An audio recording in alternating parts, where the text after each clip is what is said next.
This is Awareness Explorers.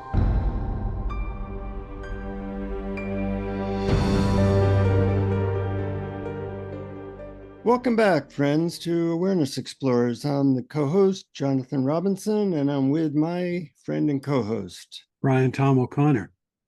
And today we're going to be exploring a topic close to my heart and hopefully close to your heart.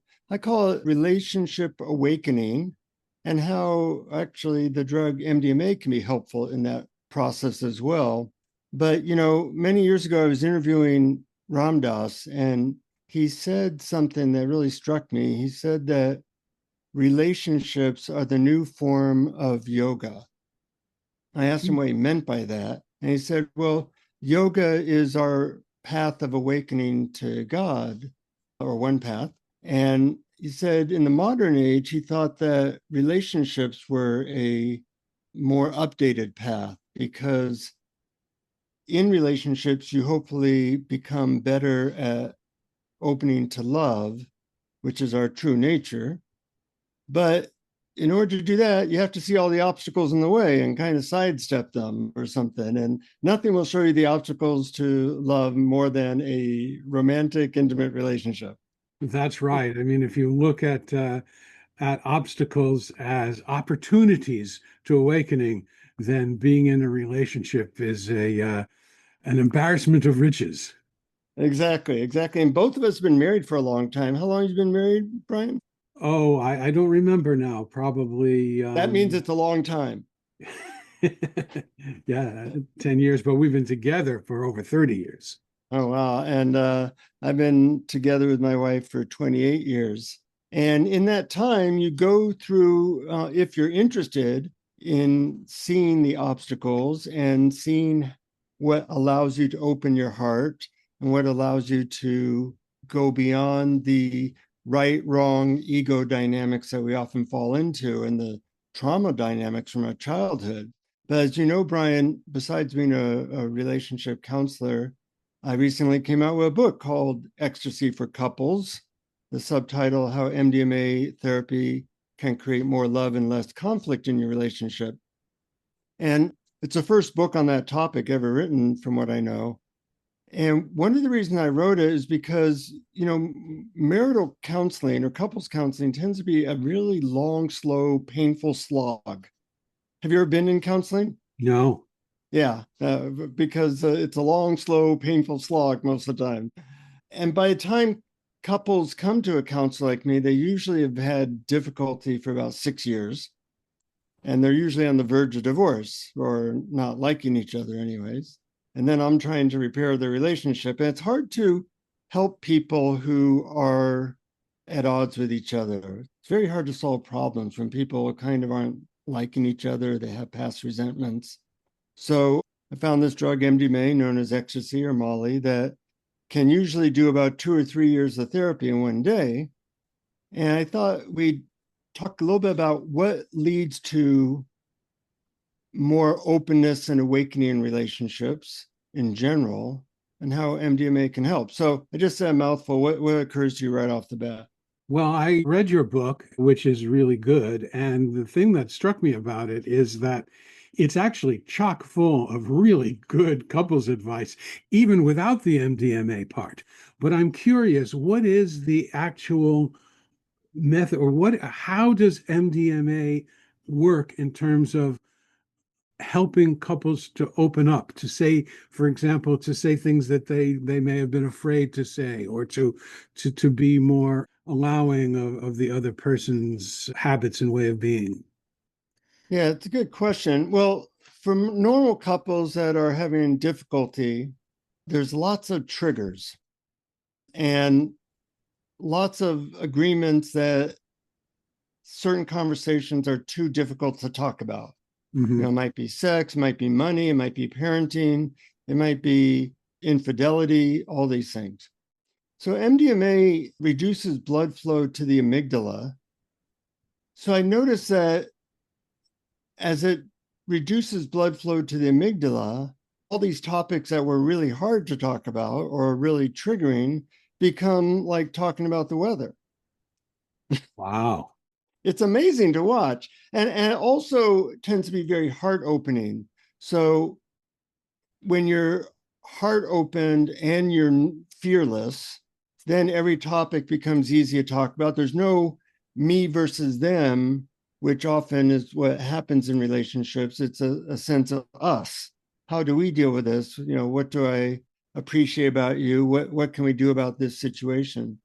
And it's much easier to solve problems in that. I never have couples come into my office and say, we understand each other really well. That's why we want a divorce. But most couples have a very hard time understanding each other because their heart's not opened anymore. They're not able to listen because they get so easily triggered. So you kind of create a 5-hour window where none of that's there. And you can almost like do relationship surgery.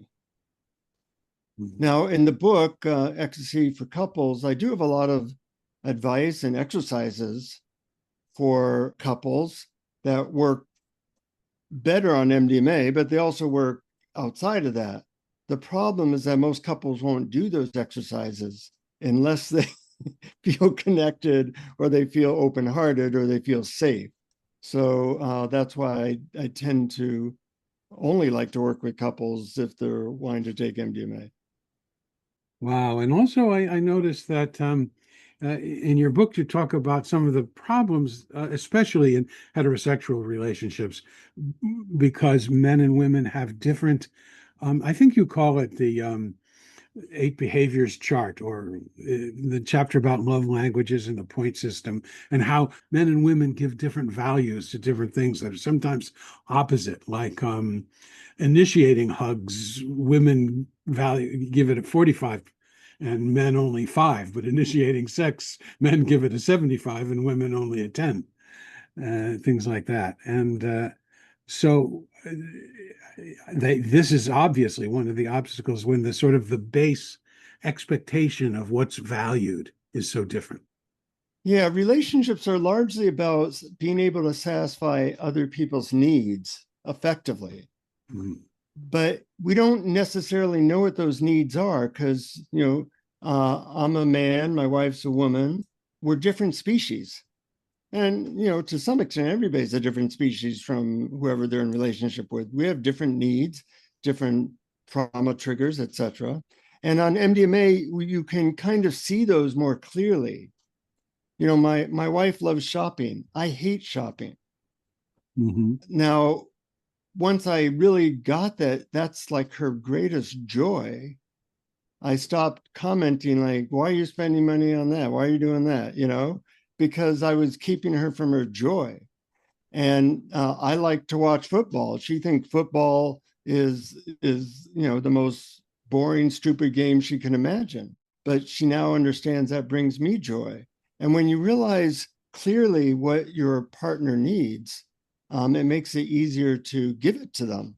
Mm-hmm. That's one example. And that point system, one that's really interesting is men tend to dismiss women's feelings a lot. Mm-hmm. And women consistently state that that's the most damaging thing their partner does on a consistent basis. And men don't even like, well, what's the big deal? Now, these are averages and everybody's different, but it's almost like, well, here's a story, which is pretty funny. I may have told it before. My parents had, a little bit of a rocky relationship, wondered why I was working with this drug in therapy and were curious about it. And I said, well, the only way to really know what it does is to, you have to have the experience.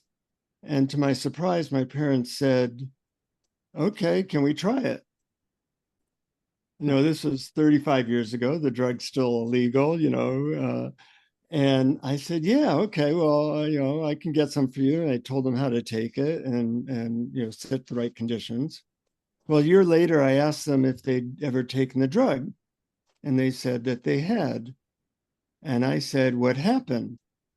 And they said, well, we took the drug and we waited like 10 or 15 minutes and nothing happened. And I was surprised. It usually takes about 45 minutes for it to take effect. But I said, well, what happened when you felt like it didn't work? And they said, well, we had nothing planned that night.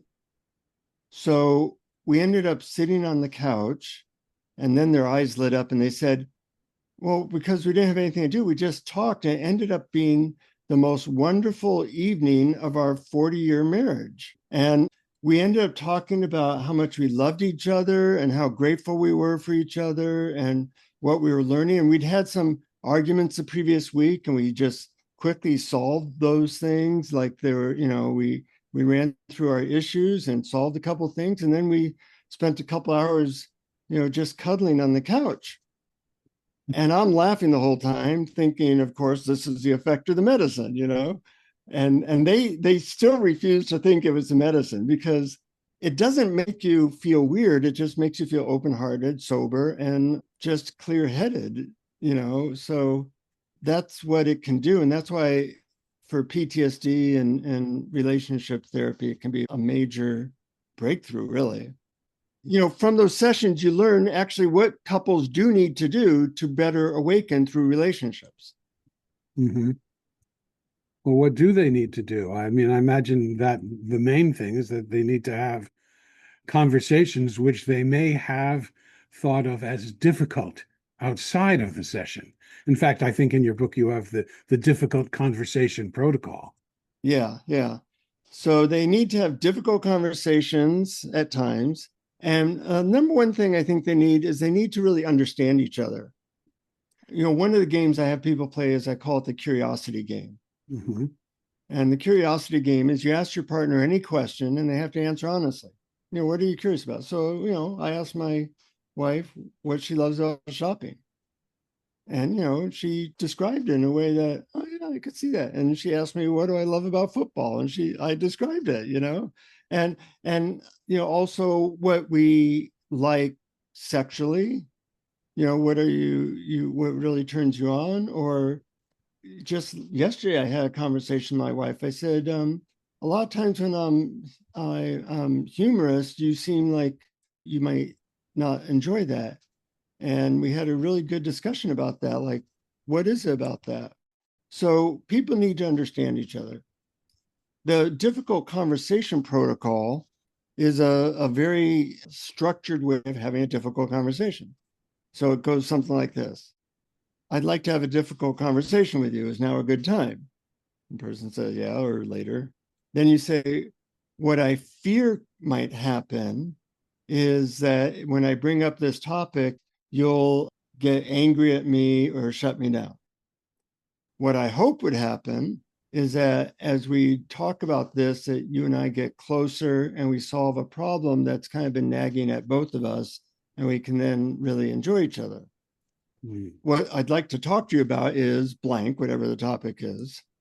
And then, what's your response? People don't like to be surprised. So having an avenue to talk about the things in the way of connection is important. And as you become more awake and you are less triggered, you're seeing things more impersonally, these conversations can happen more easily. Have you found that to be true? Absolutely. There has to be, it seems to me, a certain allowing, a certain acceptance. It seems to me that control is the biggest obstacle. Desire for the other person to be different from how they are. Right. And listening to them open-mindedly without the idea that it's wrong what they're describing seems to me really helpful. Yeah, absolutely. And, people can have moments of total acceptance through meditation or other awakening methods or through MDMA, but a lot of couples actually don't actually have that full experience ever without some kind of help, whether it be a spiritual technique or a medicine technique. And once you have that experience, it's easier to hit that target in the future. Makes sense. And the same thing with empathy. I was a very intellectual kid, and I didn't really know what empathy was until I took MDMA as like a 20-year-old. And Mhm. then I said, oh, that's what that is. And I'm still not the most empathetic person in the world by any means, but at least I know what the target is.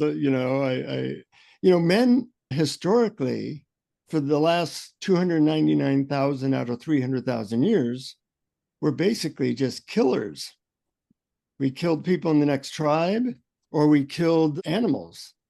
Then women, 100 years ago, decided they didn't want killers anymore. They wanted empathic, understanding men, and that's been a hard transition for a lot of men. But on MDMA, people get a sense of what that's about.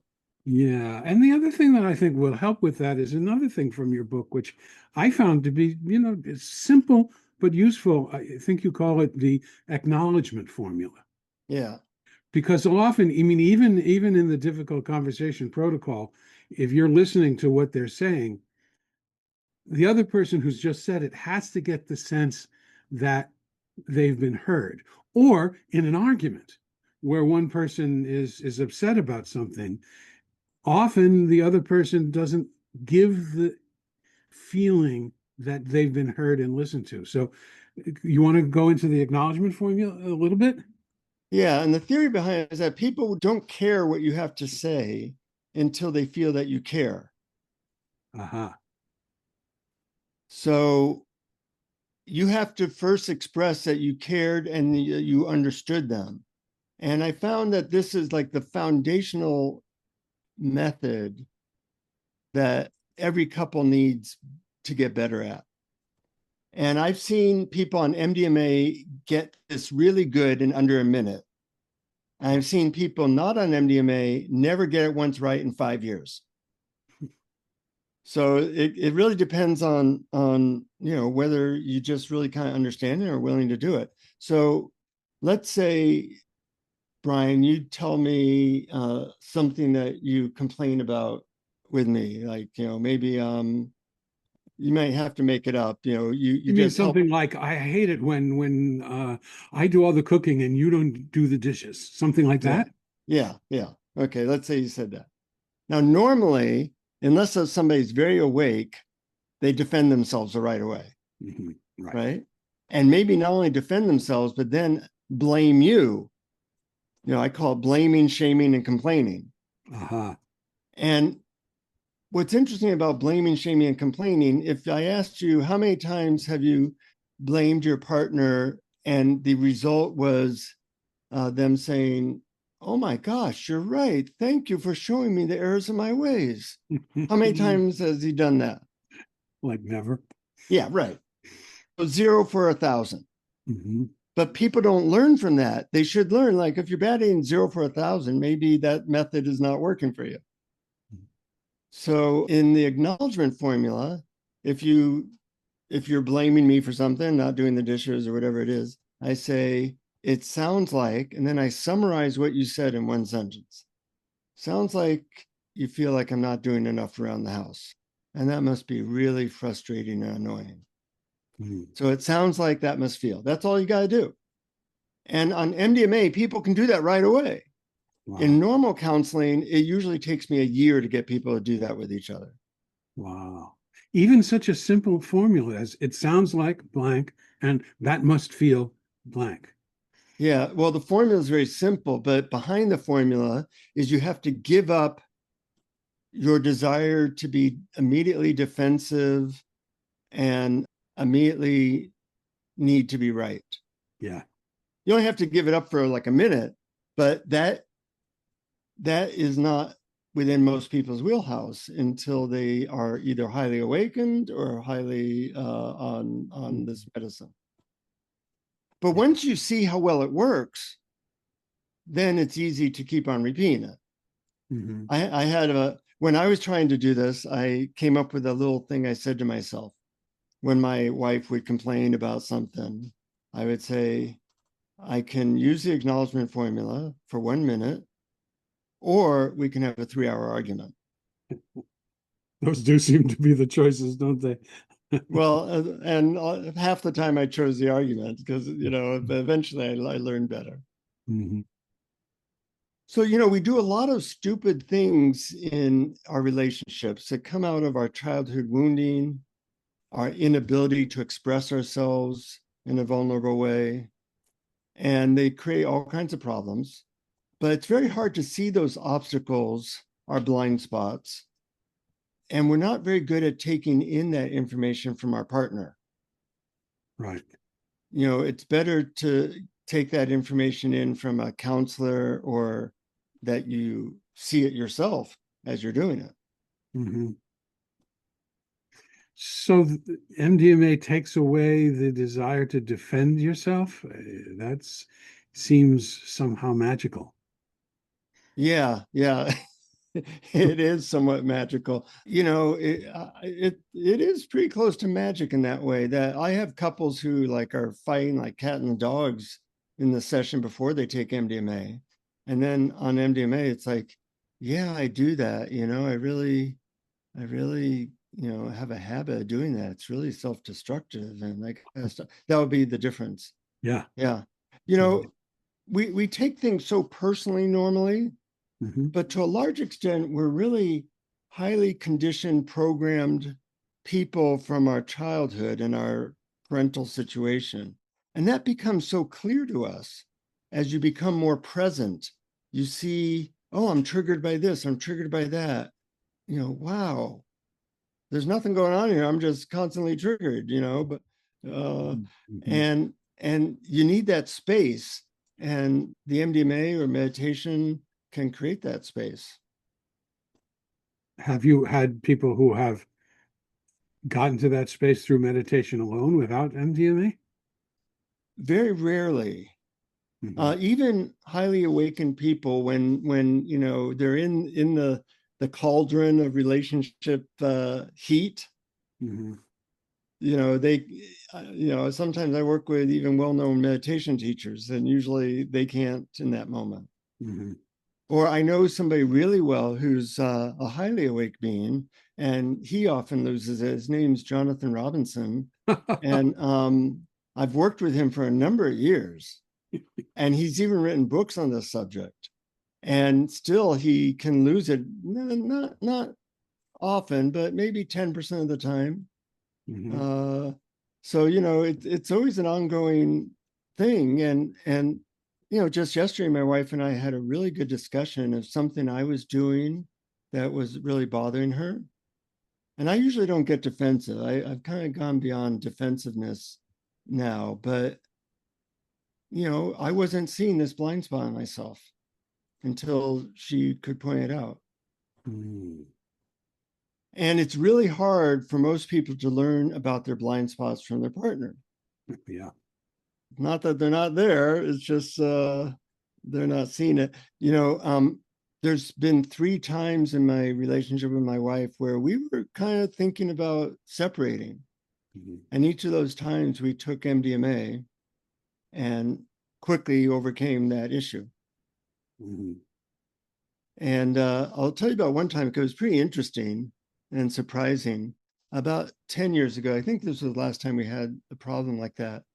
My wife was mad at me like all the time for like 3 months.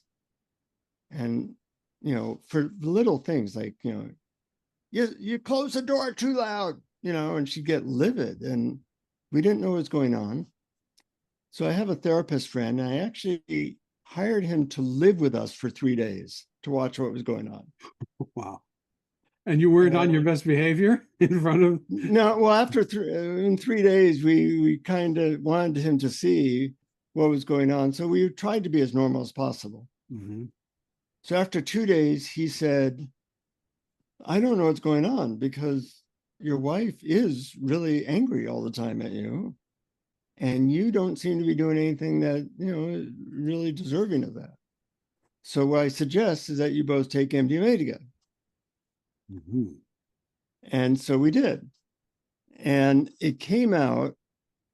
There's another thing about relationships. Sometimes you don't really know what's going on.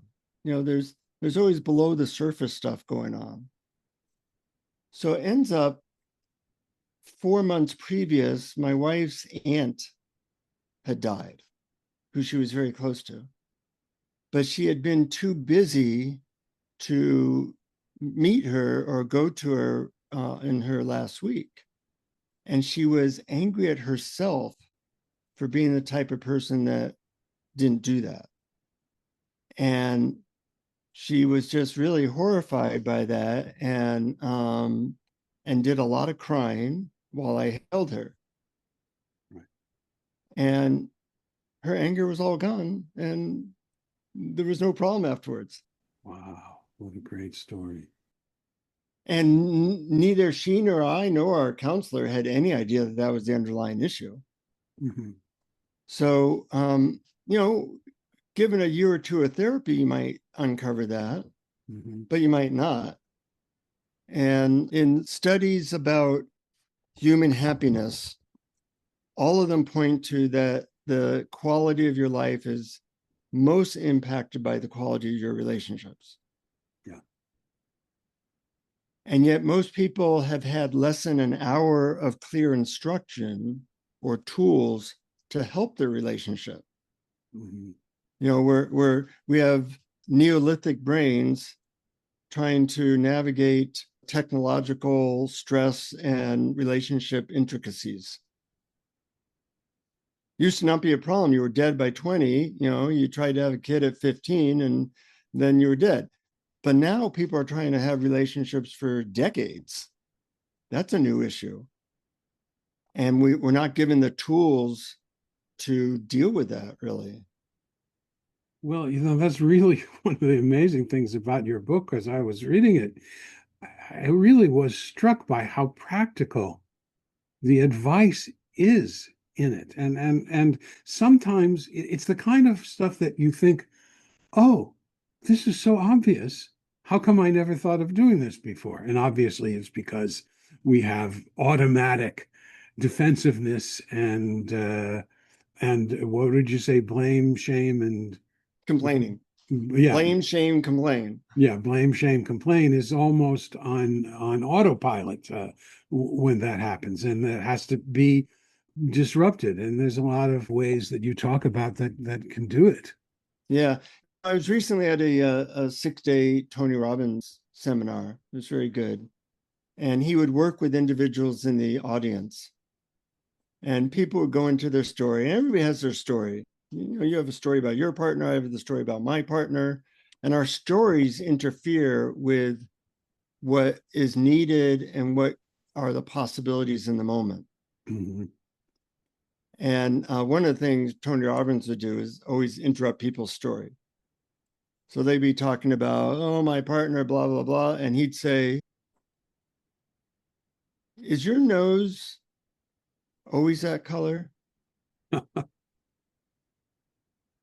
Or some other non sequitur, And people would try to get back to the story, and he would just keep interrupting their story with, you have the most beautiful eyes, And what was interesting is, he would say that your story in the moment that you're always running is the main thing that's keeping you from presence and connection. So find some way to interrupt your story. Well, most people can't do that to themselves. Now,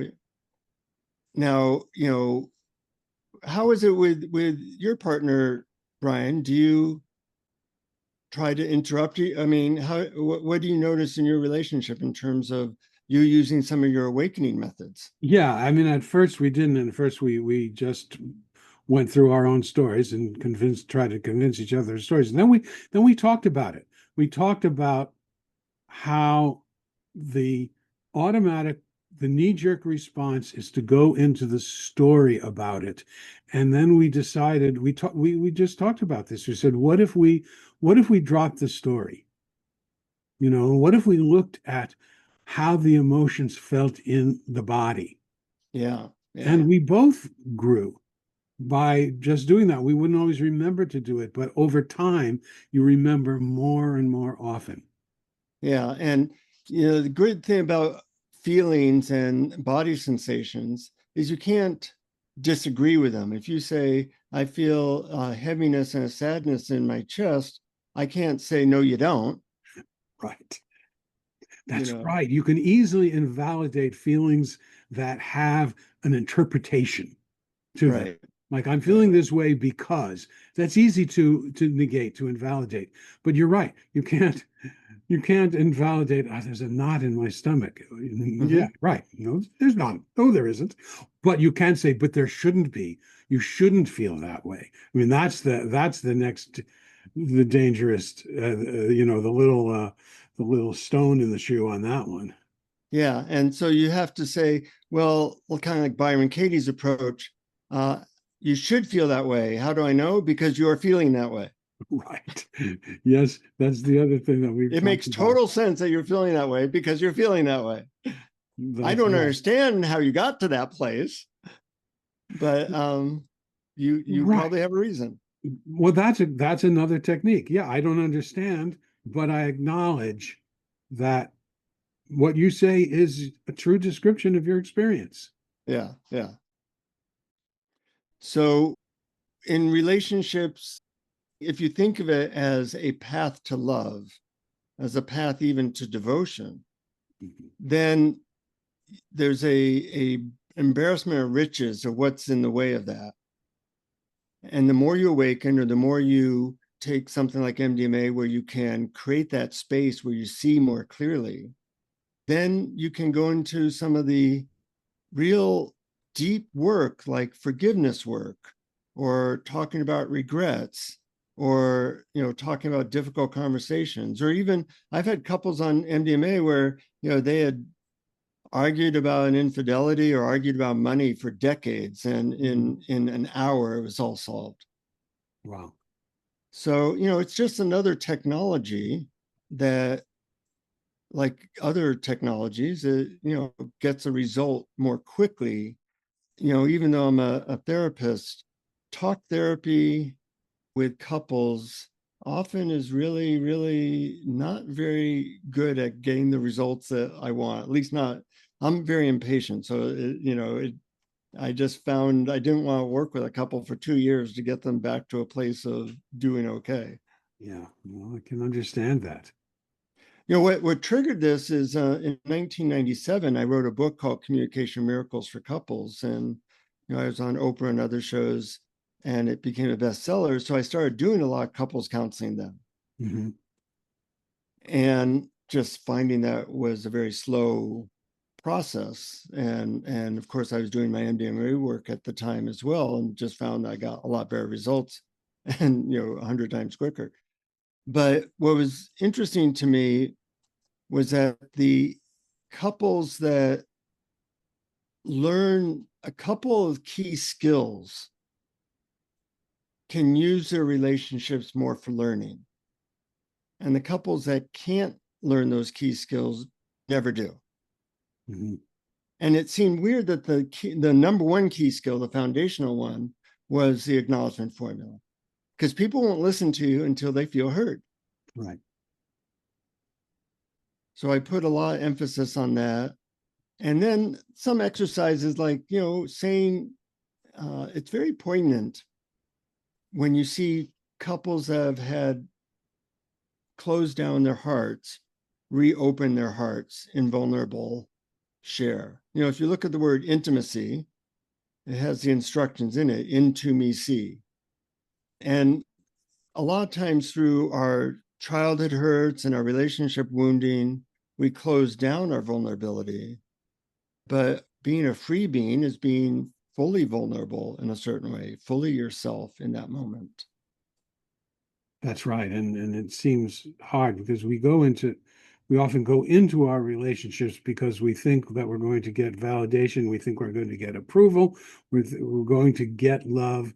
We're going to get all the things that we were missing, that our egos thought was lacking in ourselves. And then maybe we might get that in the honeymoon period. And then we don't get that for a while, or we stop getting it. And instead, we get the other person's agenda, and we realize that they may not be the same. But when you flip it And instead of imagining what you're going to get, and start thinking about what do you have to give, Hmm. that can help. I think that's maybe the number two most important thing in the relationship. I think the number one is the acknowledgement that I am responsible for my own happiness and it's found within. And then I share it with the other, as opposed to I'm going to get happiness from the other. Right. And that's where awakening comes in, that if you can, two half people trying to have a relationship is 1/4 of a person, but two whole people, one times one equals one. And most people don't, they do go into relationships to get rather than to give. And of course, you do want to get some things from your partner, Oh, sure. but if that's your whole focus in the relationship, it probably is not going to go well for very long. Yeah, exactly. And the sharing attitude colors the getting.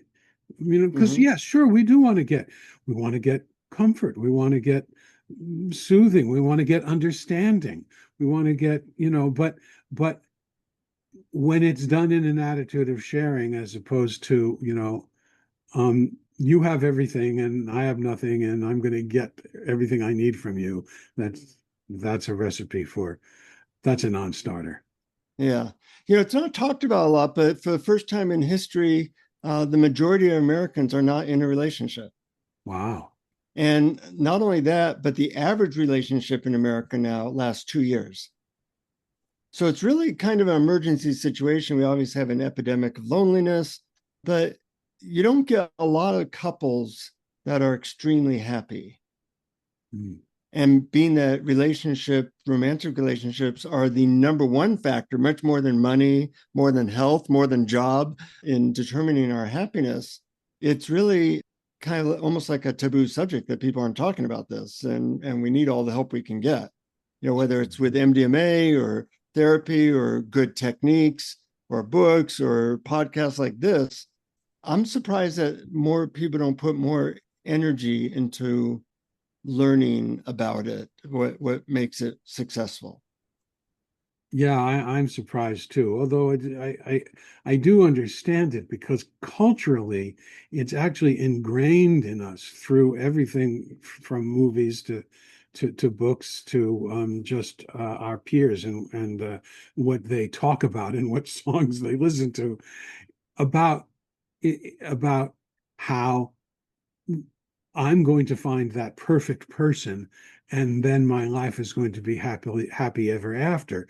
And and the perfect person just simply doesn't exist.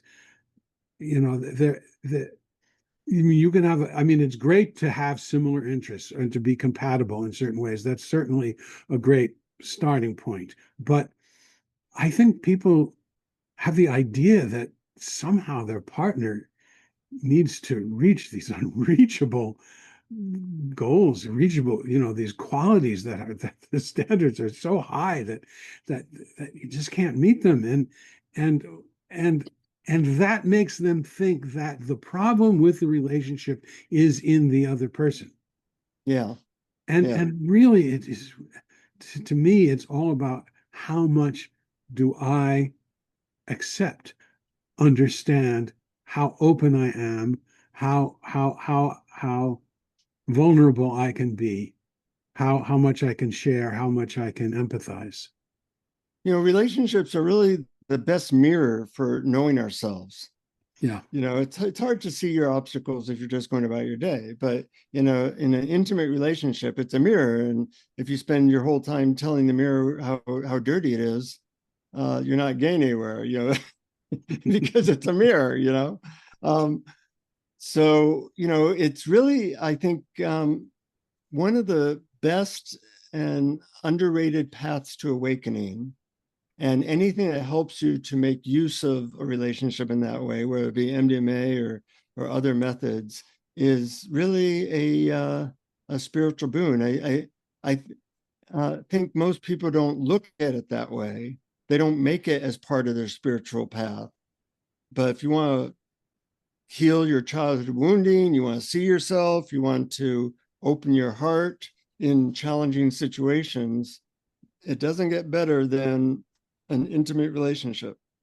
Yeah, absolutely. And I'm glad you brought it back to this. You talked a few minutes ago about relationships and awakening, and you emphasized story. And I thought that was a really good example because one of the biggest obstacles to knowing ourselves is awareness, or the topic of non-dual spirituality and self-inquiry is seeing through the stories or not listening to the stories or seeing that the stories are not true or they're not helping. They're the veils that are actually hiding the love that's already here, the allowance that's already here. So I guess my question is, it's twofold. How how can relationships help with that process? But also, does MDMA help with that process, or does it sort of simply mimic having arrived there? Or if you understand my meaning. Well, it does mimic having arrived there, but people need to have an experience before and a sense of what the target is Mhm. before they can get back there. If you're blindfolded and you're trying to hit a target, you're never going to hit it. But if you say the target's, at 2 o'clock to my right, then you can. And MDMA does give people that experience of forevision. Your first question about stories is, it takes practice to let go of your story, Mhm. and you get a lot of practice in relationships. You call that forgiveness. Yeah. Call it just letting go of your story, letting go. And to the extent that you can do that repeatedly, consistently over many months or years, you're going to have a lot of love. To the extent that you get caught up in your story, you will not have that experience. So you get immediately rewarded to the extent that you can do some of these spiritual openings with your partner. Yeah, that makes sense. And in my way of looking at it, awakening, especially as we talk about it on this program, awakening to our true nature as allowing loving awareness is synonymous with unconditional love. That's what it is. That's our Yeah. nature. And it's veiled by stories, by thoughts about the past, by worries about the future, by the things that we need to fix in ourselves and the other. Yeah. So, if you want unconditional love, see all the conditions you put on it and then let them go. Yeah, right. There's the recipe. Maybe easier said than done, but it's a project so well worth taking on. It's interesting. Ecstasy for Couples, my new book, which you made into an audiobook. And thank you, Brian. So it's available that way as well. This is the first book ever written on that subject. And in the 70s, that's how MDMA became popular. Therapists started using it with couples and they found it worked amazing. And then it got into the dance rave scene and the whole thing. But nobody had ever written a book about how ordinary people could use this to heal and enhance their relationships. So I'm excited about its possibilities, about bringing more acceptance, love into the world, and hopefully helping people see what is in the way of that on a more consistent basis. Yeah, yeah. And one other thing about the book that I want to ask you about was actually there are two things. One is you talk about rules, trust, and agreements that that you have an agreement with each other and you have a formula which you call the RARE, RARE Mhm. formula. Could you tell us a little bit about that? Yeah, there's always little breaches of trust in relationships, ranging from big ones like infidelity and such to like not showing up on time for dinner. And you have to learn how to repair those things. Mhm. Just like if you hurt your body, you slash something, you got to, know how to heal that. Yeah. And so I came up with a simple formula called RARE, which is an acronym for take responsibility. Let's say I don't show up for a meeting with you. Hey, Brian, I want to acknowledge that I didn't show up for a meeting with you like I said we would, and that was both inconsiderate and probably really inconvenient for you. Mhm. The A then is apologize. And I apologize to you for that. That was really unfair, and I'm sure a little bit hurtful to you. The R is then request information. So what do you need from me to feel better about what happened so that we can repair that sense of rift that may have happened from my being late? Because different people need different things. And then the E stands for entrust a new commitment. Well, I want to confirm that in our next meetings, I'm going to do everything possible to be there on time, if not early, so that doesn't happen again. That's a very simple formula. The other formulas in the Ecstasy for Couples book, these are simple skills that we never learn, that we really should learn, because knowing how to navigate that in a more awakened, conscious way that works is really key to not just spiritual awakening, but just happiness in general. Yeah, it seemed that way. And I said it earlier, but if you, our listeners, have some fear or some compunction about taking MDMA, there's tons of advice in this book that's just useful on its own, even without it. Yeah, it's really the same stuff, that just that MDMA is one accelerator to all the other techniques. Right. It sounds like it smooths the road. It takes away the underlying resistance to them. Yeah. And resistance is the thing that keeps us from awakening. Yeah, right, exactly. So we've really come down to the crux of the theme of this episode. Yeah. So hopefully we said some stuff that is useful to people, and some exercises. They can go to ecstasyforcouples.net to find out more and get a bunch of free stuff that they put in their email there. Like, I have something called the 12 Questions to Instant Intimacy, and people get that for free, which is really fun. So, really our goal is to bring more love, acceptance, peace, and connection in the world. And this is one of those paths. Great. So That was fun. Yeah, it was fun to talk to you about it, and it's a fun book. So to our listeners, if you want to reach out, feel free to do that. And if you found this helpful, feel free to pass it on to your friends, neighbors, family. And until next time, keep exploring. Keep exploring. Thank you for listening to Awareness Explorers. To learn more, you can check out our website at awarenessexplorers.com. Please subscribe to our podcast on your favorite podcast app. We'd love it if you would post a review. And please share our link with family and friends, because knowing yourself as awareness is the greatest gift you can give yourself or someone you love.